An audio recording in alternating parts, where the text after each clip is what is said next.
Good evening, everyone. Welcome to the May 5th, 2021 meeting of the Gaithersburg Planning Commission. Hope everybody is doing well tonight. Sounds like it from all the early check-ins. First up on our agenda tonight is the approval of the minutes from our April 7th, 2021 meeting. Is there a motion, please? Mr. Chairman, I move that we accept the minutes of April 7th, 2021 as read into the record. Second. All right, it's been moved and seconded. Commissioner Wessel. Aye. Commissioner Hopkins. Aye. Commissioner Kaufman. Aye. Commissioner Winborn. Aye. And I'll vote aye as well. That passes unanimously. All right, next up is the one and only formal item on our agenda tonight is a recommendation to the Mayor and Council on establishing a new sketch plan for 700 Quince Orchard Road, 1 Bank Street, 5 Bank Street, and 14 Firstfield Road in accordance with 24-160D9A application for the MXD Zone and sketch plan approval of the city code in the MXD mixed use development zone. And again, this is a recommendation to Mayor and City Council, and presenting from staff is Rob Robinson. Good evening, Rob. Thank you, Chair Bauer, and good evening, Commissioners. As the Chair mentioned, this is the Planning Commission recommendation to the Mayor and Council for application SK 8813-2021. The applicant, 14 Firstfield Holdings LLC, an affiliate of Novavax Inc., has submitted this sketch plan that proposes to establish a new sketch plan superseding the one from 2016 for 700 Quince Orchard Road, 1 Bank Street, 5 Bank Street, and 14 Firstfield Road, in accordance with section 24-160D9A as mentioned. This application proposes up to approximately 1 million square feet of commercial employment and quasi-industrial uses on approximately 15 acres in order to create an integrated global corporate headquarter campus for Novavax and connect an currently undeveloped block or surface parking lot block with 2 already approved blocks on the property. A joint public hearing was held on April 5th, 2021, and the Planning Commission record closed at 5 p.m. April 23rd. No further comments were entered into the record at the closing, and the plan was not amended. Before I go, if we could please go to packet page 12.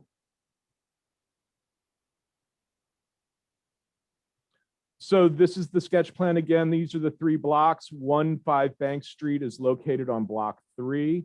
Block 1 is the current 700 Quince Orchard Road. The Planning Commission approved a final site plan amendment just a short time ago.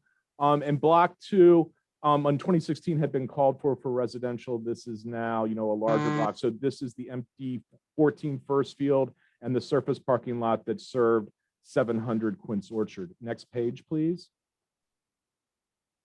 So the key facets of the application as presented in the staff analysis, 1.5 floor area ratio is calculated, bringing it up to a little over 1 million square feet. The blocks are broken out as we sort of discussed. Block 1, the 700 Quince, will allow up to 200,000 square feet of commercial uses, including potentially, 10,000 square feet of ancillary retail restaurant. Block 2, the larger block that we discussed, that has over 600,000 square feet of commercial uses, and this is the one that is actually owned by the subsidiary of Novavax. Block 3 is the existing 1 and 5 Bank Street. This is the M&T Bank in that existing office building that's there, and it would allow up to 200,000 square feet. The height on all the blocks, based upon the sketch plan, is 7 stories. This is good for MXD because E1 caps things at 6 stories. So again, MXD facilitates the greater height. In terms of circulation, one of the discussions was now that there's no longer residential, there's no reason for the internal streets, in particular Street A, to be a public street. So while it's still under our road code designed to public street standards, it will be a private street. So all the internal roads now will be private and not maintained by the city. Next slide, please. Next page, please. So as we go through the blocks, as we sort of mentioned, the 700,000. So with block 1, again, this is 700 Quince, 200,000 square feet up to, there's currently almost approximately 180,000 built. The uses are lab and office, R&D tech, integrated light manufacturing, office, as we said, the 10,000 square feet of ancillary retail. And just to explain, when we see these in here, it's really to help facilitate the campus environment that, Novavax, I don't think, wants to operate a cafeteria. So this accommodates them going out to third parties to put in some of these uses that sort of serve a campus without them actually having to own and operate it. Block 2 is the larger block. Once again, this is the future Novavax core. The key uses: lab, office, R&D tech, integrated light manufacturing, office again, and they allow, up to 5,000 square feet of these sort of retail personal service uses that would be essentially, contracted out to a third party. Next page, please. So block 3, as we said, this is the M&T Bank site and the office site. It allows up to 200,000 square feet. It allows, all the uses previously described, but also because this is a separate ownership group and much farther out, we retain the uses from the 2016 sketch plan that allows for a hotel, a restaurant, or a bank, those things. So again, this is a later one. On this page, as discussed by the applicant, was the phasing. The first goal is to accomplish, the structured parking, get that and get the other, extending Street A in its interim condition over to Bank Street, and then begin, as discussed here, 2 new Novavax buildings in 2 or 3 sub-phases. Just as a reminder, this application and everything is functioning still under the federal government's Operation Warp Speed. Novavax plays a critical role in the global fight against the COVID pandemic. So they are working very hard, and we are trying to accommodate that to get, through these phases as rapidly as possible. Next page, please. So what came out following the public hearing? There were some questions. The applicant, as we stated, has submitted a resubmission that reaffirms some of the things, their stormwater management strategies. It's forecast to bring in 1,000 new, high-paying jobs into this area. How the private roads will work. But again, as I mentioned, the plan itself didn't change. So rapidly moving forward, findings, there's 3 findings typically required for this sketch plan. The first one discusses, as you can see here, that accomplishes the purpose, objectives, and minimum standards of the MXD zone. Included in the staff analysis are findings related to that. The second finding is related to compliance with the master plan. That again is also detailed in the staff analysis. And the third is related to is it harmonious with the surrounding area? And again, there's statements with that. I'm not going to go through each of these, but should the commission have a specific question related to one of the findings, I'd be happy to answer that. Otherwise, I'll sort of move towards the recommendation. Obviously, staff is very supportive of this application. The ability to retain and grow a Gaithersburg company, Novavax, accomplishes a lot of goals, a lot of policies, a lot of desires for what we're trying to do here in the city. We, support the height, staff supports the height, staff supports the increase in FAR to make this happen and again, help retain this and help better meet the goals of the master plan. As sort of mentioned in the staff analysis going all the way back, this area, even before we rezoned it in 2016, was always envisioned to be an employment biotech hub, this Firstfield corridor. So while, as I mentioned, residential from an academic sense work, what's coming in now really, really realizes the vision and the goals of the city related to this corridor.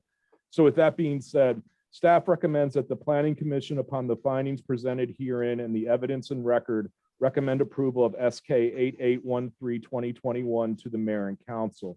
And further, staff recommends that in the Planning Commission, in their recommendation, support the request to increase the allowable floor area ratio from 0.75 to 1.5 to the mayor and council, and that it is necessary to accommodate the master plan vision and the realization of various city goals and policies. And with that, I'm happy to answer any questions available.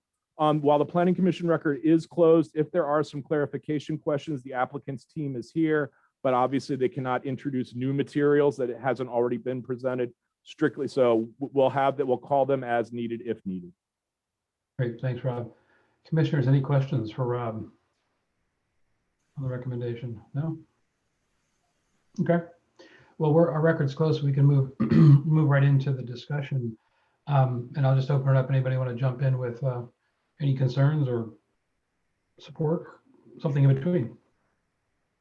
I'll jump in with support and just say that the sort of the housekeeping piece of an already approved schematic concept plan is great. So this is the next step in increasing that FAR to what is still a very modest FAR in a commercial center. Of 1.5 FAR is very modest, and I'm excited to see it, and this is just the next step, and let's keep going. Warp speed seems really slow, but but if you're telling me, Rob, this is warp speed, okay, I'm with you.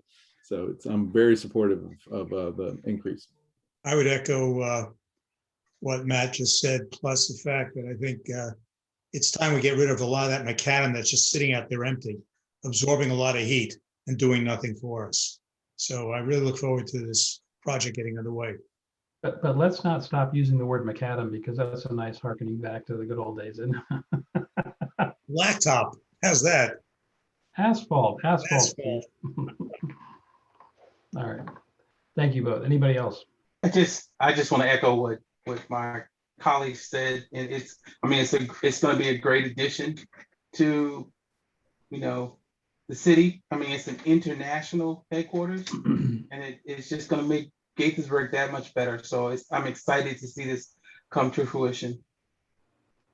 Okay. Anything on this? No, I mean, I agree with everything that everyone else on the commission has stated. I think it's a great proposal. I think, I struggle to find anything to find fault with in the plan itself. Sure. It'll be a great addition to the city. Obviously, the devil at this stage is in the details and the implementation and what comes down the line in the next phases. So we look forward to seeing and discussing those, nuts and bolts of it. Absolutely.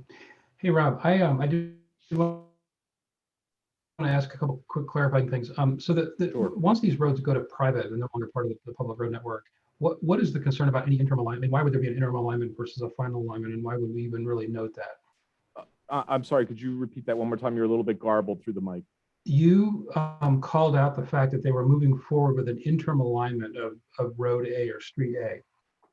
Sure. And my question is, given that they're moving to private internal drives anyway, and it's not going to be a city street, does it really matter that we acknowledge that in the sketch plan level?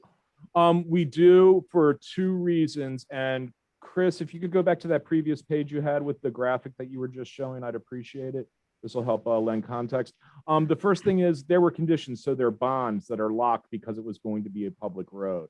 So, the formal discussion of converting this to a private allows those bonds to be released in that condition, sort of to go away from previous SDPs. As you can see on here, the interim Street A, where it stubs out now, the ultimate condition, as was discussed during the public hearing, the ultimate condition will allow a 4-leg interchange with the driveway across the street leading into the Quince Orchard Shopping Center. So right now, where this comes out, it goes out into a median and it doesn't align with the other driveway on the other side. So it's really, that's the interim condition. The ultimate condition is when Block 3 begins to redevelop, we'll be able to have a better operated 4-legged intersection, if that makes sense. That's fair. Okay. But it doesn't preclude moving forward with the configuration they've got. They can just call it interim, and it could be that way for a long time. And that's fine. Yes. It's not as if it's going to be a gravel road with a temporary curb cut. It's yeah. Okay, excellent. And the other thing, it was just really more of a comment that as the commissioners have said, and I join with them in saying let's move this forward, because it's an excellent project to see coming into the city. There's no reason to hold anything up.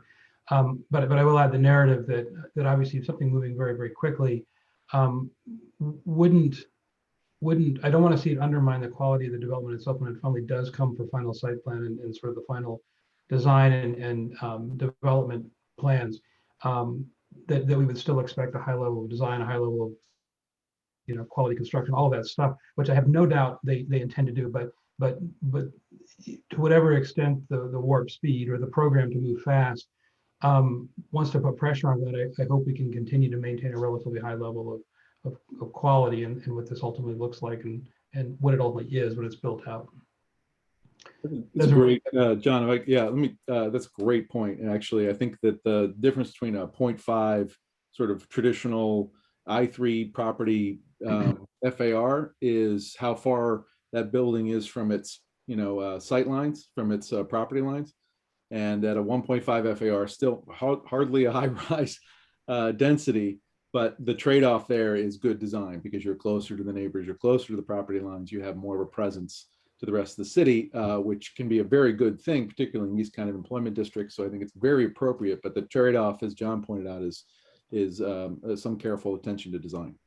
So, I think in Greg's and my conversations with the Novavax team, we can assure you, this has been, even before this application was submitted, they were already considering the next step and have already had discussions with Mr. Mann about lining up stuff to be positioned to go in here. So we have full faith and confidence in them. We're very Great. pleased with working with them and how serious they are taking it also.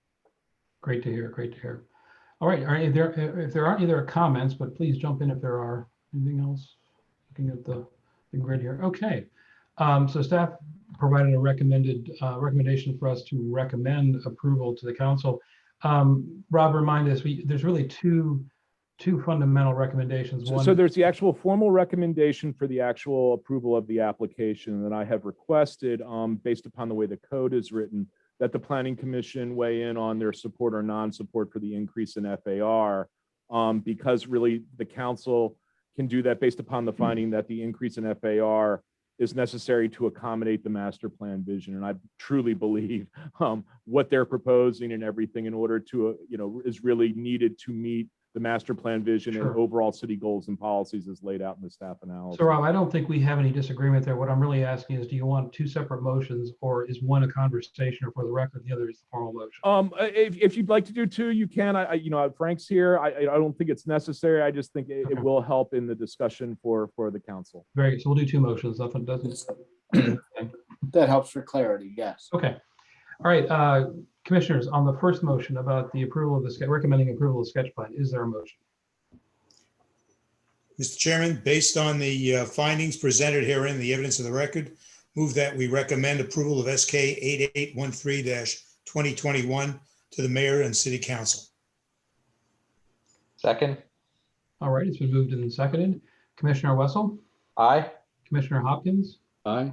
Commissioner Kaufman, Aye. Commissioner Winborn. You're on mute. Why don't you go ahead and say that again with the mute off? Aye. Thank you, Danny. And I will vote aye as well. That passes unanimously. And is there a motion, please, on the increase in the FAR? Mr. Chairman, I recommend that we, as the planning commission, also support the request to increase the allowable floor area ratio from 0.75 to 1.5, and that is necessary to accommodate the master plan vision and the realization of various city goals and policies. I'll second that as well. We have a couple of seconds, which is great. All right, it's been moved and seconded. Commissioner Wessel, Aye. Commissioner Hopkins, Aye. Commissioner Kaufman, Aye. Commissioner Winborn, Aye. and I will vote aye. That passes unanimously. Thanks very much, Rob. Excellent presentation. And looking forward to, tell them in no uncertain terms how supportive we are of this project, and look forward to working for them through the rest of the development. Great. Thank you, commissioners. Thanks, Rob. All right, well, that takes us to from the commission. Lloyd, may I start with you? Nothing to add. Nothing? Matt? Nothing for me. All right, Phil? One thing I noticed on the city's Facebook page that either this week or this month is Public Works Staff Appreciation Month, I believe. And we had a very interesting occurrence at the end of Chestnut Street this morning when a power line fell and a car caught on fire. Luckily no one was hurt, but the one thing I was struck by while I was sitting on my front porch without power or internet or the ability to do anything was watching within the first 45 minutes the fleet of city public works folks who showed up to shut down the street, scrape away the mess, and patch the road all within the first hour and a half. So it was very impressive and great to see the level of responsiveness that I don't think you see many other places. So Yeah, no, and that happens every day with that crew. We don't necessarily see it, but they are on it at all times. They're pretty spectacular. And I think it was your wife that got the definitive coverage of that event this afternoon or this morning, I guess. she was one of them. I felt bad, but I hear that nobody was hurt or injured, so that's good news. Nope. You can replace a car, but not a person. So, all right, thanks for that. Danny, anything tonight? Sure, but I do want to comment on what Phil just said. I was always taught that you stay in your car. If a line falls on your car, your tires will protect you. Didn't seem like that happened this morning. Well, anyway, Yes, I do want to say that the Planning Commission, the Maryland Planning Commissioners Association Annual Conference will be in Solomon's Island. That's where we're planning to have it. We're planning to have it in person. Great. And it's going to be very nice. We're planning an extremely nice coming out of, our virtual conference. We want to have something very nice. We're planning all kinds of tours. It's going to be nice. I'll have more details later, but right now I think we've scheduled it for October 26th, 27th, but I'll firm that up by our next meeting. But I would certainly love for you guys to join me there. And I think there's some things that we can always, as a commission, I think we're so tight that we can enhance like the information that we share there. That's why I'm going to follow with Rob, because one of the things that we're going to focus on for the state is the master planning process. And we have it down to a real science. I think we do an excellent job. I am so lucky. We're also fortunate to be in the city of Gaithersburg that has an excellent staff. John, yes, I'm saying that you have an excellent staff who do an excellent job and represent the city of Gaithersburg, and we are a model for the rest of the state. So I plan to try to highlight that, and I'm going to be twisting your arms to help me with this upcoming Planning Commission conference. So more details later. Thank you very much. Thanks, Danny. Well, I'll say you don't have to twist my arm. I'm happy to help however you might need, because I think it's great. It's a great organization and a really good opportunity for commissioners to do a little bit of networking, get a little smarter about what's going on in the rest of the state, and get a little smarter from what each other is doing. I think it's a really good, excellent function. So thanks for working. Yes. Thank you. All right, so let's go from staff, Greg or John. Who wants to jump in first? Well, Okay. following up on Phil's comments about Public Works Month, May is also Building Safety Month in the city of Gaithersburg. That will be on the Facebook page and promoted. We're celebrating all our good, our excellent code inspectors that keep Gaithersburg buildings and our citizens safe. So look for publicizing that. And then I also just wanted to give you an update on our intentional engagement meetings on Lake Forest Mall in anticipation of your joint public hearing on June 7th. We've now had a number of them. 2 weeks ago, we had a meeting with the Chamber, the Gaithersburg Germantown Chamber, Montgomery Village. Last week, we had a meeting with Asbury. This week we've had Northwood Raven, which owns the Sears building, and then WRS. And I think Tom is scheduling a meeting with Macy's. By the way, Rob Robinson, who escaped obviously as soon as he could, has been running these meetings and has been doing a awesome job. And then we have 2 public forums next week on Tuesday, May 11th. One at 2:30 in the afternoon and the other at 6:30 in the afternoon. And those are open to the general public. And then I got a request for a meeting with the NAACP, but that hasn't been scheduled yet. But that should wrap it up and prepare us for the record for the public hearing on June 7th. And going on something like, I don't know, 6 months, 8 months, whatever the number is, I'm losing track of months in this sort of odd time of ours, but the status of the developer's involvement and their ability to consolidate the parcels, that really hasn't changed over the course of the last few months. Is that right? It has not changed. Yeah. Okay. Great. Thanks. All right. Well, thanks for that.